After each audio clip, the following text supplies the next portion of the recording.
Right, ఇక top 1 డీటెయిల్స్లోకి వెళ్తే తెలంగాణలో స్థానిక సంస్థల ఎన్నికలు డైలామాలో పడ్డాయి. ఒక అడుగు ముందుకు 2 అడుగులు వెనక్కి అన్నట్టుగా మారాయి. ఏడాదిగా హీటెక్కిస్తున్నటువంటి స్థానిక సమరం రేపో మాపో అన్నట్టుగానే డెవలప్మెంట్స్ కనిపిస్తున్నా ఈసారి డిఫరెంట్ సినారియే కనిపిస్తోంది. స్థానిక ఎన్నికల్లో బీసీలకు 42% రిజర్వేషన్లు కల్పిస్తూ 2011 జనాభా లెక్కల ప్రకారం రాష్ట్ర ప్రభుత్వం ముందుకెళ్తుండటమే మెయిన్ రీజన్. ఒకవైపు రిజర్వేషన్ల పెంపు అంశం కోర్టులో పెండింగ్లో ఉండగానే తెలంగాణ ఎన్నికల సంఘం షెడ్యూల్ విడుదల చేసింది. అక్టోబర్ 9న నోటిఫికేషన్, అదే రోజు నామినేషన్లు ప్రారంభమవుతాయని ఎస్ఈసీ తెలిపింది. అయితే ఇప్పటికీ రిజర్వేషన్ల కోట 50% దాటడంపై హైకోర్టులో హౌస్ మోషన్ పిటిషన్ దాఖలైంది. విచారణ జరిపినటువంటి హైకోర్టు తదుపరి విచారణను అక్టోబర్ 8కి వాయిదా వేసింది.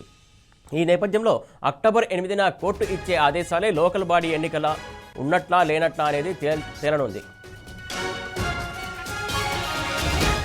రైట్, ఇదే అంశం సంబంధించి తాజా అప్డేట్స్ అందించడానికి మా కరెస్పాండెంట్ లెవిల్ సిద్ధంగా ఉన్నాడు. లెవిల్, చెప్పండి. రాష్ట్రంలో రాష్ట్ర ప్రభుత్వం కామారెడ్డి డిక్లరేషన్ అమలు చేస్తాం, బీసీ రిజర్వేషన్ 42% ఇస్తాం బీసీలకు అని చెప్పేసి ఆ ఎన్నికల ముందు నుంచి చాలా పెద్ద ఎత్తున హడావిడి చేసింది. కాంగ్రెస్ అగ్రనాయకత్వాన్ని తీసుకొచ్చింది, పెద్ద హంగామా చేసింది. గత 22-23 నెలలు అవుతుంది రాష్ట్రంలో కాంగ్రెస్ పార్టీ అధికారంలోకి వచ్చింది. స్థానిక సంస్థల ఎన్నికలు గడువు మూసి కూడా, స్థానిక సంస్థల్లో పదవులో గడువు మూసి కూడా దాదాపు 20 నెలలు కావస్తుంది. ఇప్పటి వరకు కూడా ఆ ఎన్నికలకు సంబంధించిన ఏమాత్రం కూడా పెట్టడానికి ముందు చూపట్లేదు. ఆ రిజర్వేషన్ల అంశాన్ని కూడా పదే ప్రస్తావిస్తుంది. ఒకసారి ఆర్డినెన్స్ అన్నారు, తర్వాత అసెంబ్లీ సెషన్ పెట్టారు, తర్వాత కేంద్ర ప్రభుత్వం మీద తోశారు, తర్వాత గవర్నర్ ఆర్డినెన్స్ పంపించారు, తర్వాత బిల్లు చేశారు. ఇవన్నీ కూడా కాంగ్రెస్ ప్రభుత్వం బీసీలను ముంచేందుకే అని చెప్పేసి కూడా వాళ్ళ పెద్ద ఎత్తున బీసీ సంఘాల నాయకులు కావచ్చు, బీసీల ఎవరైతే అధికారం రాజకీయంగా రావడం బీసీలు అంతా కూడా ఇవాళ మోసపోయామంటూ కూడా వాళ్ళంతా చెప్తున్న పరిస్థితి కనిపిస్తుంది. ఇవాళ ప్రధానంగా రాష్ట్రంలో బీసీ రిజర్వేషన్ అంశాన్ని పదే కాంగ్రెస్ చెప్తూ మోసం చేస్తున్న విధానాన్ని వాళ్ళ యావత్ తెలంగాణ బీసీ సమాజం అంతా కూడా తప్పుపడుతుంది. వాళ్ళ ఖచ్చితంగా బీసీలను ఇబ్బంది పెట్టేందుకే ఈ విధంగా ఎన్నికల రిజర్వేషన్ తీసుకొచ్చిందని చెప్పేసి. అయితే ఈ బీసీ రిజర్వేషన్ చట్టబద్ధత ఏమాత్రం పాటించలేదు. ఏదైతే 50% క్యాప్ ఉందో క్యాప్ను సంబంధించి గత బీఆర్ఎస్ ప్రభుత్వమే ఆనాడు అనేక విధాల ప్రయత్నం చేసింది. ఆనాడు బీఆర్ఎస్ ప్రభుత్వం చేసిన దానికి కేంద్ర ప్రభుత్వం కొర్రిపెట్టింది. కేంద్ర ప్రభుత్వం కొర్రిపెట్టి రిజర్వేషన్లను పెంచడానికి ఏమాత్రం ఆస్కారం లేదు రాష్ట్ర ప్రభుత్వాలకు అని చెప్పేసి ఆనాడు చెప్పిన విషయం తెలిసిందే. అయితే ఇవన్నీ పక్కన పెట్టి వాళ్ళ కాంగ్రెస్ ప్రభుత్వం కొత్త డ్రామాకు తెరదీసింది. హైకోర్టు ఏదైతే ఇటు సుప్రీంకోర్టు కావచ్చు, ఇటు అనేక కేసులు ఇలాంటి కేసులు పెండింగ్ లో ఉన్నాయి. అయినప్పటికీ కూడా బీసీలను ఒక వంచన చేసేందుకు, బీసీలను మోసం చేసేందుకు ఈ విధంగా కుట్రలు పడిన విషయాన్ని వల్ల తెలంగాణ ప్రజలంతా కూడా అర్థం చేసుకుంటున్నారు. అయితే 42% మేము రిజర్వేషన్ కల్పిస్తాం, ఎన్నికలకు పోతామని చెప్పేసి ఏదైతే నిన్న షెడ్యూల్ చేపించిందో రాష్ట్ర ఎన్నికల సంఘంతో, ఇది పూర్తిగా బీసీలను మోసం చేసేదే అని చెప్పేసి కూడా బీసీ సంఘాల నాయకులు, బీసీలంతా కూడా మండిపడుతున్నారు. వాళ్ళ రూల్ ఆఫ్ రిజర్వేషన్ పాటించలేదు. ఏదైతే రాజ్యాంగబద్ధంగా ఇవ్వాల్సిన హక్కులను కాలరాశారు. ఇవాళ రాజ్యాంగ పార్లమెంట్ లోబడి ఇవాళ రిజర్వేషన్ ఏదైతే 9th షెడ్యూల్ లో భాగంగా చేయాల్సి ఉన్నది, కానీ మీరే ఏదో కొత్తగా రాష్ట్రంలో మేమే గొప్ప సాధించామని చెప్పుకునే ప్రయత్నం చేసేందుకు వాళ్ళ బొక్కబొర్ల పడ్డది కాంగ్రెస్ ప్రభుత్వం చెప్పొచ్చు. కానీ ఇవాళ బీసీలకు రిజర్వేషన్లు ఇస్తామని చెప్పి 8వ తేదీ వరకు ఏదైతే బీసీ రిజర్వేషన్ 42% జీవో ఇచ్చి అడావిడి చేస్తే దాన్ని సవాల్ చేస్తూ 50% క్యాప్ దాదాపు దాటి 69% కూడా ఇవాళ పోయిన పరిస్థితి ఉంది. ఈ నేపథ్యంలోనే కాంగ్రెస్ ప్రభుత్వం చేసిన జీవోనుకు సవాల్ చేస్తూ హైకోర్టులో పిటిషన్ అయింది, హౌస్ మోషన్ పిటిషన్ లో భాగంగా హైకోర్టు చివాట్లు పెట్టింది. ఇవాళ ఏ ఆధారంగా 285 ఆర్టికల్ ప్రకారం మీరు ఇవ్వలేదు, దానికి రూల్ ఆఫ్ రిజర్వేషన్ పాటించలేదు, ఇవాళ చాలా మంది రాజ్యాంగానికి విరుద్ధంగా ఈ జీవో ఉందని చెప్పేసి కూడా ఇవాళ స్పష్టం చేసింది ధర్మాసనం స్పష్టం చేస్తూ 8వ తేదీ వరకు ఈ కేసును వాయిదా వేసింది. వాయిదా వేసినప్పటికీ కూడా 8వ తారీఖు విచారణ ఉంది. అలాగే కోర్టు కూడా ఏం చెప్పింది, ఎలక్షన్స్ ఒక 10 రోజులు ఆపుకోలేరని చెప్పేసి కూడా సూచించింది. అయినా కూడా వీళ్ళు మాత్రం వీళ్ళ ఇష్టానుసారంగా వీళ్ళు వెళ్తున్నటువంటి క్రమం కనబడుతుంది. ప్రధానంగా ఏదైతే ముఖ్యంగా ఇంకో అంశం కూడా ఏదైతే గవర్నర్ దగ్గర ఇది పెండింగ్ లో ఉన్న నేపథ్యంలో గవర్నర్ నుంచి సంతకం వచ్చేంత వరకు కూడా వెయిట్ చేయరా అనేది కూడా చాలా మంది ప్రశ్నిస్తున్నటువంటి సందర్భం మనం. ప్రధానంగా రూల్ ఆఫ్ రిజర్వేషన్ పాటించలేదనేది మొదటి నుంచి అలిగేషన్ ఉంది కాంగ్రెస్ ప్రభుత్వం పైన. హైకోర్టు కూడా స్పష్టం చేసింది, మీరు 285 ప్రకారం ఇవ్వలేదు, రాజ్యాంగబద్ధంగా ఈ రిజర్వేషన్లు పాటించలేదు, ఏదైతే క్యాప్ ఉందో క్యాప్ను మించి మీరు రిజర్వేషన్లు ఇచ్చారు కాబట్టి చెల్లుబాటు కాదు, సుప్రీంకోర్టు గైడ్ లైన్స్ ఉన్నాయి, అంతేకాకుండా ఇతర రాష్ట్రాల్లో జడ్జిమెంట్లు ఉన్నాయని చెప్పేసి కూడా చెప్పింది. కానీ ప్రభుత్వం అంటే ఒక బీసీలను మోసం చేయాలి, ఏదో మేము మసిబూసి మాదిరిగా చేస్తామనే తరుణంలో ఇచ్చింది. అయితే ఈ నేపథ్యంలోనే హైకోర్టు ప్రధానంగా విచారణ సందర్భంగా 8వ తేదీకి వాయిదా వేస్తూ చెప్పింది. 8వ తేదీ వరకు కూడా మీరు ఎట్లాంటి రిజర్వేషన్లు ఎట్లాంటి షెడ్యూల్ ఇవ్వదు, షెడ్యూల్ ఇస్తే దానికి లోపడే ఉంటుంది. ఖచ్చితంగా ఇది రాజ్యాంగం చెల్లుబాటు కాదు కాబట్టి దీన్ని స్వీకరించే ఖచ్చితంగా ఇది కొంత ఇబ్బందికరంగా ఉంటుందని చెప్పేసి హైకోర్టు ధర్మాసనం స్పష్టం చేసినప్పటికీ కూడా ఆ ప్రభుత్వం కావాలని అంటే మేము ఇచ్చాము కానీ కోర్టు అడ్డుపడిందని చెప్పేందుకు బీసీలను మోసం చేసేందుకు ఇవాళ ఈ కుట్రలన్నీ కూడా తెరలేపింది. అందులో భాగంగానే ఇవాళ ఏదైతే ప్రధానంగా ఎలక్షన్లకు సంబంధించి ప్రధానంగా స్థానిక సంస్థల ఎలక్షన్లు బేసిక్ గా షెడ్యూల్ ఖరారు చేసిన నెక్స్ట్ డే నుంచేలే నామినేషన్ల స్వీకరణ ఉంటుంది. నామినేషన్ స్వీకరణ అడవిలు ఉంటుంది. ప్రధానంగా వారంతా పోటీదారులంతా కూడా నామినేషన్ చేస్తారు. కానీ ఇవాళ ఈ కాంగ్రెస్ ప్రభుత్వం మోసం కుట్రలన్నీ కూడా బట్టబయలైనాయి. 8వ తేదీకి హైకోర్టులో పోస్ట్ అయింది కేసు. ఆ పోస్ట్ అయిన తర్వాత కూడా 9వ తేదీ నుంచి నామినేషన్ స్వీకరణ అంటే 8వ తేదీ నాడు ఎలాగో కొట్టుపోతుంది, ఎలాగో ఇది కొట్టేయబడుతుంది, లేదంటే స్టే ఆర్డర్ వస్తుంది. కాబట్టి ఈ విధంగా ఇచ్చారని చెప్పేసి కూడా ఇవాళ బీసీలంతా కూడా మండిపడుతున్నారు. రిజర్వేషన్ల విషయంలో ఎలాంటి చట్టబద్ధత లేదు, శాంటిటీ లేదు, సైంటిఫిక్ గా లేదు ఈ రిజర్వేషన్ అని చెప్పేసి కూడా ఇవాళ బీసీలు కూడా మండిపడుతున్నారు. కానీ ఈ కాంగ్రెస్ ప్రభుత్వం కాంగ్రెస్ పార్టీ మోసం చేయడం అలవాటుగా మారింది. అనేక కార్యక్రమాలకు ఇవాళ కేరా పార్టర్స్ మోసంగా కాంగ్రెస్ ప్రభుత్వం నిలిచింది. ఇలాంటి తరుణంలోనే మళ్ళీ ఈ మోసానికి కుట్రలేపేందుకే ఈ రూల్ ఆఫ్ రిజర్వేషన్ పాటించకుండా చట్టబద్ధత లేకుండా రిజర్వేషన్ అంశాన్ని తెర మీద తీసుకొచ్చి 42% అంటూ అడావిడి చేసింది. కాబట్టి ఖచ్చితంగా ఇది పూర్తి రాజ్యాంగానికి విరుద్ధంగా ఉంది. ఇది 8వ తేదీ నాడు స్టే గానీ లేదంటే కొట్టివేయబడుతుంది. కాబట్టి 9th నుంచి నామినేషన్ల స్వీకరణ అని చెప్పేసి ఒక అడావిడికి తెరదిప్పింది. ఇది ఖచ్చితంగా ఇది బీసీ సంఘాలను బీసీలు ఎవరైతే రాజకీయంగా ఎదగాలనుకుంటారో వారు అందరినీ కూడా మోసం చేయడమే అని చెప్పేసి కూడా స్పష్టం చేస్తున్నారు. ఇవాళ రాజకీయంగా ఎలాంటి నిబద్ధత లేదు ఈ కాంగ్రెస్ పార్టీకి అని చెప్పేసి కూడా వారంతా చెప్తున్న పరిస్థితి ఉంటుంది. వాళ్ళ ప్రధానంగా 42% రిజర్వేషన్ ఇవ్వాలనుకుంటే ఎందుకు కేంద్ర ప్రభుత్వాన్ని ప్రశ్నించట్లేదు, ఎందుకు ప్రెసిడెంట్ ఆఫ్ ఇండియా దగ్గరకు పోవట్లేదు, ఎందుకు ప్రధానమంత్రిని కలవట్లేదు అని చెప్పేసి కూడా బీసీలంతా మండిపడుతున్నారు. రిజర్వేషన్ అంశంలో పూర్తిగా కాంగ్రెస్ ప్రభుత్వం వైఫల్యం చెందింది. ఫస్ట్ ఆర్డినెన్స్ అన్నారు, తర్వాత శాసనసభలో బిల్లు పెట్టారు. ఇవన్నీ కూడా ఇవాళ చెల్లుబాటు కాక మళ్ళీ ఒక ఏకసభ్య కమిషన్ వేశారు. ఇవన్నీ కూడా చెల్లుబాటు కాక ఇవాళ మళ్ళీ జీవో తీసుకొచ్చి అడవిడి చేసే ప్రయత్నం చేసి అంతా కూడా వైఫల్యంతో అని చెప్పేసి కూడా స్పష్టమైపోయింది. ఖచ్చితంగా ఇవాళ రిజర్వేషన్ అంశంలో పూర్తిగా ప్రభుత్వం వైఫల్యం చెందడానికి ఇంతకు మించిన ఉదాహరణ లేదుగా ఇవాళ బీసీ సంఘాలు చెప్తున్న పరిస్థితి కనిపిస్తుంది. సురేష్, థ్యాంక్ యూ లేవేల్. ఇక రెండో టాపిక్ చూసుకున్నట్లయితే ఇందిరమ్మ ఇండ్ల పథకంలో కాంగ్రెస్ ప్రభుత్వం 1,00,000 కొర్రీలు పెడుతోంది. లబ్ధిదారుల సహనాన్ని పరీక్షిస్తోంది. రోజుకో నిబంధన, పూటకో మార్పు చేస్తూ ఆంక్షలు విధిస్తుండటంతో పేదల సొంతింటి కల కలగానే మిగిలిపోతోంది. ఖమ్మం జిల్లా వ్యాప్తంగా వేలాది మంది నిరుపేదలు ఇంటి స్థలం ఉండి కూడా రేవంత్ ప్రభుత్వ ధోరణితో అనర్హులుగా మిగిలిపోతున్నారు. ఇందిరమ్మ ఇల్లు మంజూరు కోసం ఆశగా ఎదురు చూస్తున్నారు. గత ప్రభుత్వ హయాంలో మంజూరైనటువంటి ఇళ్లను ప్రారంభించి బేస్మెంట్ లెవెల్ వరకు నిర్మించుకున్నటువంటి వారిని అనర్హులుగా పక్కన పడేస్తున్నారు. దీంతో వారు లబోదీబోమంటున్నారు. ఏదేమైనా పేదోడి సొంతింటి కల నెరవేరకుండా కాంగ్రెస్ ప్రభుత్వం అడ్డుపడుతున్నట్టు తేటగా కనిపిస్తోంది. అటు మహబూబాబాద్ జిల్లాలో కూడా అంతే. ఇందిరమ్మ ఇల్లు మంజూరైతే ఉన్న ఖాళీ స్థలంలో కట్టుకోవచ్చనే ఆశతో ఎదురు చూస్తున్నటువంటి పేదల ఆశలను కాంగ్రెస్ ప్రభుత్వం అడియాసలు చేస్తోంది. ఇందిరమ్మ ఇండ్ల పథకంలోని ఖచ్చితమైన నిబంధనలపై అధికారులకు సరైన అవగాహన లేదంటే ఇంకా పథకం అమలు తీరు ఏ విధంగా ఉన్నదో ఇట్టే అర్థం చేసుకోవచ్చు. దీనికి సంబంధించి తాజా అప్డేట్స్ అందించడానికి మా కరెస్పాండెంట్ సాంబశివరావు సిద్ధంగా ఉన్నాడు. సాంబశివరావు, చెప్పండి.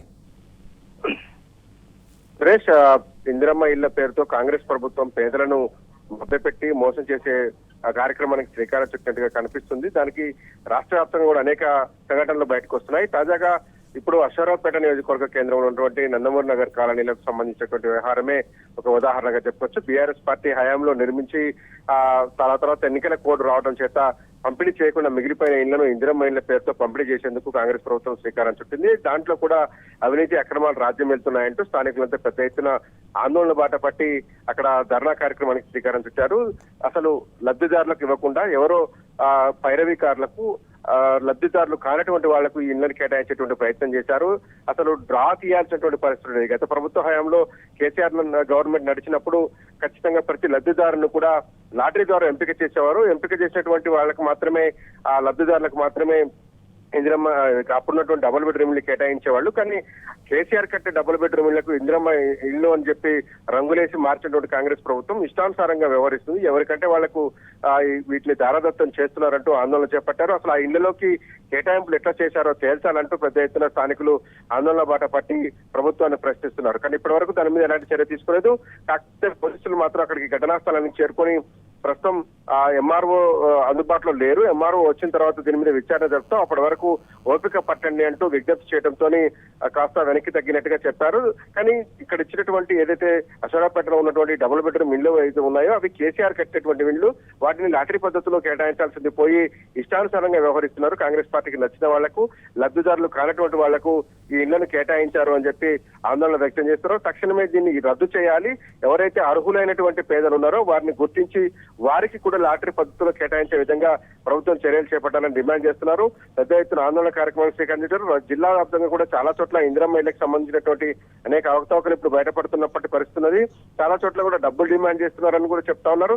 రాష్ట్ర వ్యాప్తంగా ఇస్తున్నటువంటి ఇళ్లకు సంబంధించినటువంటి అంశంలో లాంచింగ్ కూడా సరిగా జరగడం లేదు. అక్కడో ఇక్కడో ఒకటో రెండో ఇళ్లు ఓపెనింగ్ చేసి ప్రారంభోత్సవం చేసి మొత్తం ఇల్లు ఇచ్చినట్టుగా చెప్తున్నప్పటికీ కూడా ఆ కేటాయింపుల్లో కావచ్చు, అవి ఎగ్జిక్యూషన్ లో కూడా అనేక ప్రాబ్లమ్స్ ఉన్నాయి, అనేక అవినీతి ఆరోపణలు వస్తున్నటువంటి పరిస్థితి ఉంది. కనీసం గత ప్రభుత్వం కట్టినట్టు ఇళ్లనైనా సరే ఒక శాస్త్రీయ పద్ధతిలో ఆ ప్రభుత్వం ఇచ్చినట్టుగానే డ్రా చేయడం ద్వారా లబ్ధిదారులను ఎంపిక చేసి ఆ ఎంపిక చేసినటువంటి లబ్ధిదారులోంచి డ్రా తీసి ఇవి కేటాయించాల్సినటువంటి పరిస్థితులలో ఇష్టానుసారంగా వ్యవహరించి నచ్చిన వాళ్లకు ఇల్లు కేటాయించడంతో లబ్ధిదారులు ఆందోళన బాట పట్టారు. ఖచ్చితంగా ఏవైతే కేటాయింపులు జరిగాయో వాటిని రద్దు చేసి పూర్తి స్థాయి విచారణ జరిపి అర్హులకు ఇల్లు ఇవ్వాలని డిమాండ్ చేస్తున్నారు. Suresh, thank you Sambasivarao. ఇక మహబూబాబాద్ జిల్లాలో తాజా పరిస్థితి అందించడానికి మా కరెస్పాండెంట్ రవికాంత్ సిద్ధంగా ఉన్నాడు. రవికాంత్, చెప్పండి, మహబూబాబాద్ జిల్లాలో కూడా ఇందిరమ్మ ఇళ్లకు సంబంధించి లబ్ధిదారులు చాలా తీవ్ర ఇబ్బందులు ఎదుర్కొంటున్నట్టు తెలుస్తుంది, నిజమేనా?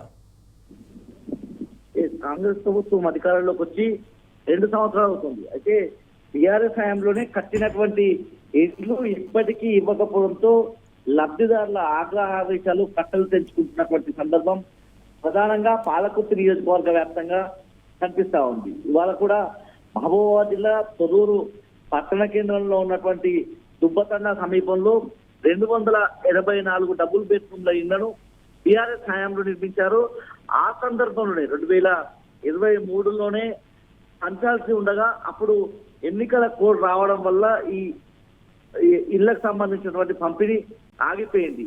ఈ క్రమంలో కొత్తగా వచ్చినటువంటి కాంగ్రెస్ ప్రభుత్వం ఇస్తుందన్నటువంటి భావనలో ప్రజలు ఉన్నారు. సంవత్సరం పాటు ఎదురు చూశారు. ఆ తర్వాత ఇంకా ఇవ్వకపోవడంతో వాళ్ళంతా కూడా ఆగ్రహించి అక్కడ ఉన్నటువంటి స్థానికంగా ఉండేటువంటి ఎంఆర్ఓ కావచ్చు, ఇతర అధికారులతో సహా ఎమ్మెల్యే దృష్టికి కూడా తీసుకువెళ్లారు. ఎమ్మెల్యే యశస్విని రెడ్డి దృష్టికి తీసుకువెళ్ళినా కూడా పట్టించుకున్నటువంటి సందర్భం కనిపిస్తా ఉంది. 6 నెలల నుంచి అడుగుతున్నా ఇవాళ ఇస్తాం, రేపు ఇస్తాం, వచ్చే నెలలు ఇస్తామని దాటవేతల ధోరణి ప్రదర్శిస్తున్నారని ఒక 3 నెలల క్రితం మాత్రం అర్హులను మరొకసారి గుర్తిస్తున్నాము, అర్హులైనటువంటి లబ్ధిదారులకు తప్పకుండా ఈ 284 డబుల్ బెడ్రూమ్ల ఇళ్లలో ఇల్లు ఇవ్వడం తప్పకుండా ఇస్తామన్నటువంటి హామీ ఇచ్చారు. ఆ ఇచ్చినటువంటి హామీ పూర్తయి కూడా 3 నెలలు అవుతుంది. స్థానిక సంస్థల ఎన్నికలు వచ్చినటువంటి సందర్భంలో మరొకసారి ప్రజలు ఆగ్రహం వేషాలు అయితే అక్కడ ప్రదర్శించినటువంటి పరిస్థితి కనిపిస్తా ఉంది. సిపిఎం పార్టీ కూడా అక్కడికి వెళ్లి నిర్భేద ప్రజలకు తోడుగా నిలిచి అండగా నిలిచినటువంటి సందర్భం కూడా మనకు కనిపిస్తా ఉంది. పూర్తిగా అక్కడికి చేరుకున్నటువంటి పోలీసులకు నిరుపేదాలైనటువంటి అక్కడికి వచ్చిన లబ్ధిదారులకు మధ్య ఉద్రిక్త వాతావరణం అయితే కనిపించింది. అయినప్పటికీ నిరుపేద మహిళలు ఆ ఇళ్లకు సంబంధించినటువంటి డోర్లు తెరిచి కొబ్బరికాయలు కొట్టి అక్కడ వాళ్ళు గృహ ప్రవేశం అయితే పూర్తి చేసినటువంటి సందర్భం కూడా మనకు కనిపిస్తా ఉంది. ఇక్కడ 284 డబుల్ బెడ్రూమ్ ఇళ్లు తొర్రూరు పట్టణ కేంద్రంలో మనం చూసినట్టయితే ఈ విధంగా ఉంటే పాలకుర్తి నియోజకవర్గ వ్యాప్తంగా 3-4 వేల పైచీలకు ఇళ్ల పరిస్థితి ఈ విధంగా ఉంది. అవి శిథిలావస్థకు చేరుకునే పరిస్థితి కనిపిస్తా ఉంది. అక్కడ చెట్లు పెరిగిపోతా ఉన్నాయి. ఆ ఇల్లు దేనికి పనికి రాకుండా తయారయ్యేటువంటి పరిస్థితి మనకు కనిపిస్తా ఉంది. ప్రతి చోట కూడా పాలకుర్తి మండలానికి సంబంధించి దాదాపు చాలా ఇల్లు విధంగానే మనకు కనిపిస్తాం. తొర్రూరు అనే గ్రామం ఉంటుంది పాలకుర్తి మండలానికి సంబంధించి. అక్కడ 30 పైచీలకి ఇల్లు, గూడూరు అనే మరో గ్రామంలో 60 పైచీలకి ఇల్లు, కొడకళ్ళ మండల కేంద్రంలో 50 ఇల్లు, కొడకళ్ళ మండలానికి సంబంధించి మొత్తం 22 గ్రామాలు, కొత్తగా ఏర్పడినటువంటి 8 తండాలు గ్రామ పంచాయతీలు అంటే 30 దాదాపు 30 గ్రామాలకు సంబంధించి అక్కడ పరిస్థితి ఆ విధంగానే కనిపిస్తా ఉంది. ప్రతి ఊర్లో కూడా డబుల్ బెడ్రూమ్ ఇల్లు కట్టినటువంటి సందర్భం. దేవరపుల మండలం ధర్మపురం అనే గ్రామానికి సంబంధించి 30 పైచీలకు డబుల్ బెడ్రూమ్ ఇల్లు ఇప్పటికీ లబ్ధిదారులను ఎంపిక చేయక అర్హులకు ఇవ్వక పూర్తి స్థాయిలో నిరుపేదలను అన్యాయం చేసేటువంటి సందర్భం కనిపిస్తా ఉంది. పూర్తి స్థాయిలో ఏదైతే పాలకుర్తి నియోజకవర్గంలో ఈ అసంతృప్తి రోజు ఆగ్రహ జ్వాలలు అయితే మనకు కనిపిస్తున్నాయి. గతంలో కూడా వాటర్ ట్యాంక్ ఎక్కి నిరసనలు తెలిసినటువంటి సందర్భము, ఎమ్మెల్యే యశస్వి రెడ్డికి నిరసన తెగలు జరిగినటువంటి సందర్భం కనిపిస్తా ఉంది. ఇవాళ మరొకసారి అలాంటి నిరసనే, అలాంటి వాతావరణమే తొర్రూరు పట్టణానికి సంబంధించి మనం చూసాం. పాలకుర్తి నియోజకవర్గం ఇది మహబూబాబాద్ జిల్లాకు సంబంధించి. Right, thank you Ravikanth. Topic చూస్తున్నాం. పండగ సీజన్ ప్రారంభం కాగానే పసిడి ధరలు పరుగులు పెడుతున్నాయి. గ్లోబల్ పరిణామాలు పుత్తడి దూకుడుకు కారణమవుతున్నాయి. తాజాగా 10 గ్రాముల స్వచ్ఛమైన బంగారం ధర 1,21,000 మార్కును అధిగమించింది. ఇవాళ ఒక్కరోజే 1,150 రూపాయలు పెరగడంతో హైదరాబాద్లో 10 గ్రాముల ప్యూర్ గోల్డ్ 1,21,000 పలుకుతోంది. 2 రోజుల్లోనే సుమారు 3,000 రూపాయల పెరుగుదల కనిపించింది.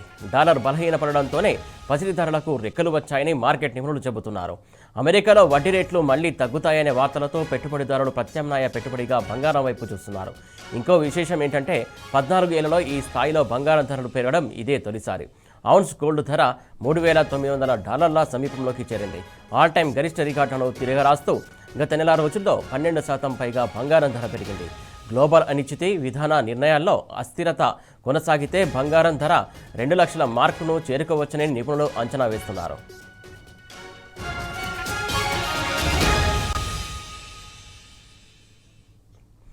దీనికి సంబంధించి తాజా అప్డేట్స్ అందించడానికి మా కరెస్పాండెంట్ యాసర్ సిద్ధంగా ఉన్నాడు. యాసర్, చెప్పండి. పండుగ వేళ ఆకాశమే హద్దుగా బంగారం వెండి ధరలు దూసుకెళ్తున్నాయి. బంగారం ధరలు మళ్ళీ ఊహకు అందని రీతిలో డైలీ రికార్డ్ స్థాయిలో జంప్ అవుతూనే ఉన్నాయి.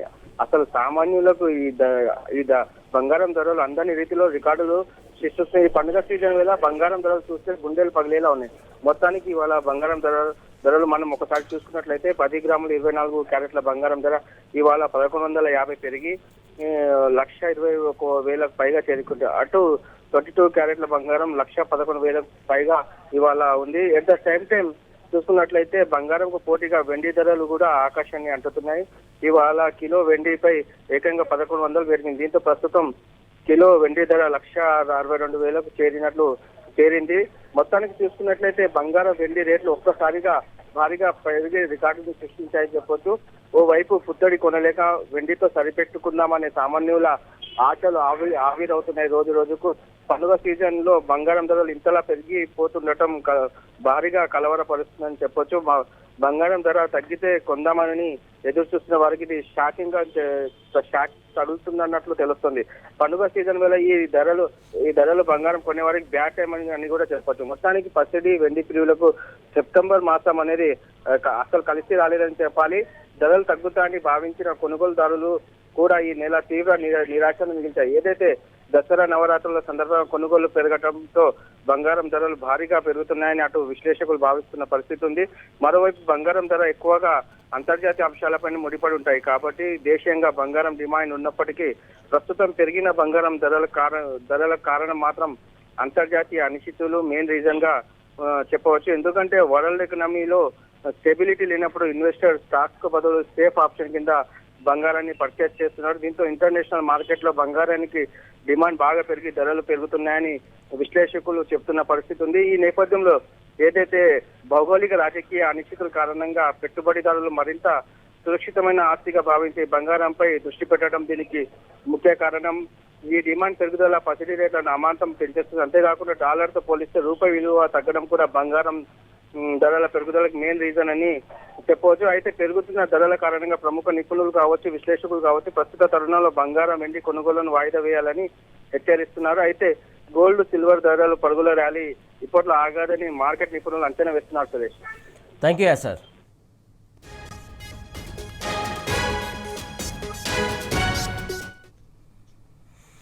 ఇటుక టాప్ 1 చూస్తున్నాం. ఆసియా కప్ హీరో తిలక్ వర్మకు హైదరాబాద్లో ఘన స్వాగతం లభించింది. చిరకాల ప్రత్యర్థి పాకిస్తాన్తో జరిగినటువంటి ఫైనల్ పోరులో తిలక్ హిస్టారికల్ ఇన్నింగ్స్తో చెలరేగాడు. టార్గెట్ చేజింగ్లో కీలక వికెట్లు కోల్పోయి ఒత్తిడిలో ఉన్నటువంటి సమయంలో తిలక్ వర్మ భారత ఆశలను నిలబెట్టాడు.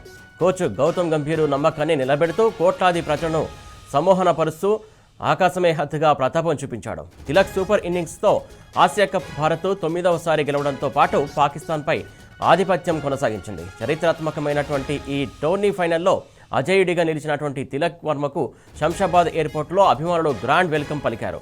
Telangana sports authority chairman Indrasena Reddy, MD Bala Devi Tilak వర్మను సత్కరించారు. ఎయిర్పోర్ట్ నుంచి తిలక్ ఇంటి వరకు దారి పొడవునా పోస్టర్లు, బ్యానర్లతో అభిమానులు ఘనంగా స్వాగతం పలికారు. తిలక్ వర్మను చూసేందుకు భారీ సంఖ్యలో ఫ్యాన్స్ అతడి ఇంటి వద్దకు చేరుకున్నారు. అభిమానుల తాకిడి నేపథ్యంలో పోలీసులు అదనపు భద్రత ఏర్పాటు చేశారు. తిలక్ తిలక్ అంటూ హోరెత్తించినటువంటి అభిమానులకు కార్ రూఫ్ టాప్ నుంచే తిలక్ వర్మ అభివాదం చేశాడు. దీనికి సంబంధించి తాజా అప్డేట్స్ మా కరెస్పాండెంట్ మహేష్ అందిస్తారు. మహేష్, చెప్పండి.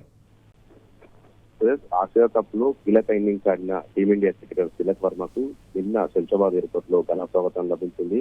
ఆసియా కప్ భారత్ 9వ కొట్టడంలో తిలక్ వర్మ కీలక ఇన్నింగ్స్ ఆడాడు. ఫైనల్లో మొదట బ్యాటింగ్ చేసిన పాకిస్తాన్ 146 పరుగులకు ఆల్అౌట్ అయింది. తర్వాత బ్యాటింగ్ దిగిన టీమిండియాకు మొదట్లోనే షాక్ కలిగింది. భారత్ 20 పరుగులకే 3 వికెట్లను కోల్పోయింది. దీంతో భారత్ కష్టంలో పడింది. అప్పుడు క్రీజులకు వచ్చిన తిలక్ వర్మ భారత స్కోర్ బోర్డు ను మరింత ముందుకు తీసుకెళ్లాడు. నిలకడగా ఆడుతూ 53 బంతుల్లో 3 4లు 4 6లు బాది 69 పరుగులు చేసి అద్భుతమైన ఇన్నింగ్స్ ఆడాడు. హై వోల్టేజ్ మ్యాచ్ లో 5 వికెట్ల తేడాతో పాక్ ను భారత్ ఓడించింది. ఆసియా కప్ ఫైనల్లో చిరస్మరణీయ ఇన్నింగ్స్ ఆడి భారత్ ను ఒంటి చేత్తో గెలిపించిన హైదరాబాదీ స్టార్ తిలక్ వర్మ ఈ రోజు ఆ నగరంలో సందడి చేసిన చెప్పాలి. తాను చిన్నతనంలో శిక్షణ పొందిన మెగాల క్రికెట్ అకాడమీ ఈ రోజు సందర్శించాడు. అక్కడ తిలక్ వర్మను చూసేందుకు క్రికెట్ అభిమానులు పెద్ద ఎత్తున కూడా ఎగబడ్డారు. తిలక్ వర్మకు అతని కోచ్, అకాడమీ విద్యార్థులు, వారి తల్లిదండ్రులు కూడా ఈ రోజు ఘనంగా సత్కరించారు. ఈ సందర్భంగా తిలక్ వర్మ మాట్లాడుతూ ఆసియా కప్ ఫైనల్లో టీమిండియా గెలవడం చాలా సంతృప్తిగా అని చెప్పారు. ఆ మ్యాచ్ లో టీమిండియా గెలిపించడమే కాకుండా 6 టార్గెట్స్ గా పెట్టుకుని ఆడాలని చెప్పారు. సమయంలో మా కళ్ళ ముందు దేశమే కనిపించిందని కూడా చెప్పారు. తాను ఆడిన ఇన్నింగ్స్ లో ఇదే అత్యుత్తమైందని, పాకిస్తాన్ టీం తనను మాటలతో రెచ్చగొట్టాలని చూస్తే గానీ, ఇబ్బంది పెట్టాలని చూస్తే గానీ ఎక్కడ కూడా తడుముకోకుండా తను బ్యాటింగ్ పై మాత్రమే ఫోకస్ పెట్టాను, గెలుపుపై మాత్రమే ఫోకస్ పెట్టాలని కూడా చెప్పుకోవచ్చు. ఇక విరాట్ కోహ్లీతో తనను పోల్చడం ఎంతో ఆనందంగా ఉందని కూడా చెప్పాడు. తనకు విరాట్ కోహ్లీ ఎంతో స్ఫూర్తిగా ఇచ్చారని కూడా ఈ సందర్భంగా చెప్పుకోవాల్సిన పరిస్థితి కనిపిస్తా ఉంది. 23 ఏళ్ల తిలక్ వర్మకి ఇటు లింగంపల్లిలోని మెగాల క్రికెట్ అకాడమీ పునాది. అప్పుడు చిన్నతనంలోనే తొలి క్రికెట్ పాఠాలు కూడా అక్కడే నేర్చుకున్నాడు.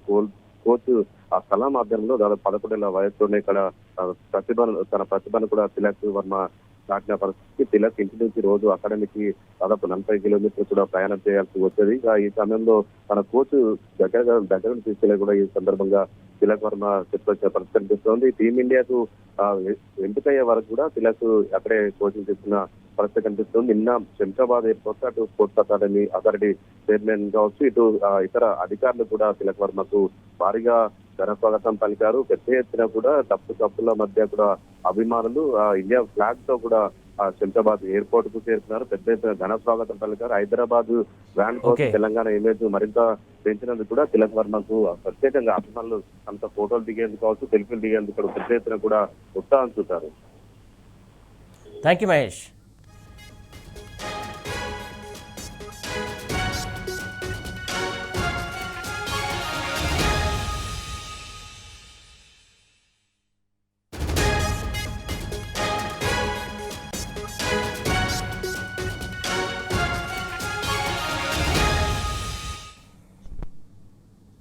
ఇవి ఇవాల్టి top 1 news updates. Keep watching tea news.